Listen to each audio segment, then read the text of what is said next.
Hello and welcome to another Technical Tip Tuesday. This week's focus is what documentation processes and practices help eliminate unnecessary site visits. As a restoration company, and they go in and they take that first initial, they're taking that first initial docu sketch, right? So we're doing, let's just say we're doing pre-met. We haven't even placed equipment yet. But you're going in, you're taking pictures, nothing's been placed yet, or maybe equipment has been placed. Choose however you want to do it, but do it either before equipment or right when equipment has been placed. You're taking that those first initial photos. Well, obviously you're going to go back, right? Because you have DHUs, you have air movers, you have equipment that is in this home that you need to go back and you need to check on. You need to make sure it's working. You need to make sure that it's pulling properly, like all of the nuanced things that you have to go in and do every single day. So someone is going back to do that. So the way that you would save yourself time, so typically, whether that's a PM or a tech or someone's going to go back out to actually do the things.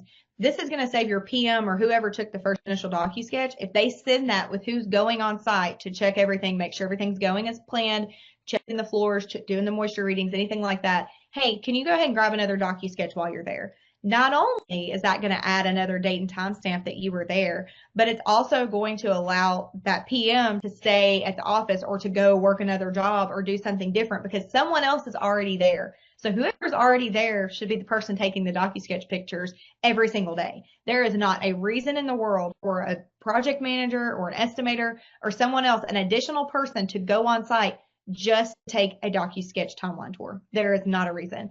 Whoever's already there, send the camera with them because now you can go and log in and you can see what was done and you can see if they took pictures. A lot of people have started doing this, which I love. They're taking pictures with their moisture meter. That way that they can see what their readings are and it's in their docu-sketch.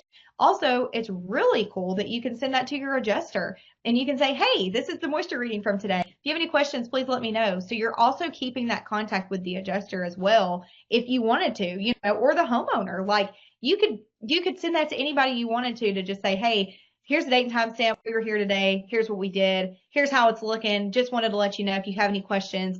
So you're not only saving yourself from the windshield time of you having to go out just to do a docu-sketch, but you're saving the time as well from you having to like bring the homeowner in or do anything. You're sending them the link to say, here you go. Here's all the date and time stamps and here's everything. And it also covers you when you're doing that time and time and time again. When you're doing that timeline tour, there is, again, a date and time stamp every single time you are on that job site. So there is, you're not having to use the windshield time to drive out to the job site, do the docu-sketch, leave, go to lunch, come back to the office, get started on another task. Whoever's going out, that person should have a docu-sketch. They are going to do the docu-sketch while they're there because they're on site. It will take them just a few minutes to do it. And then they have it as a timeline tour and boom, you have the before and after.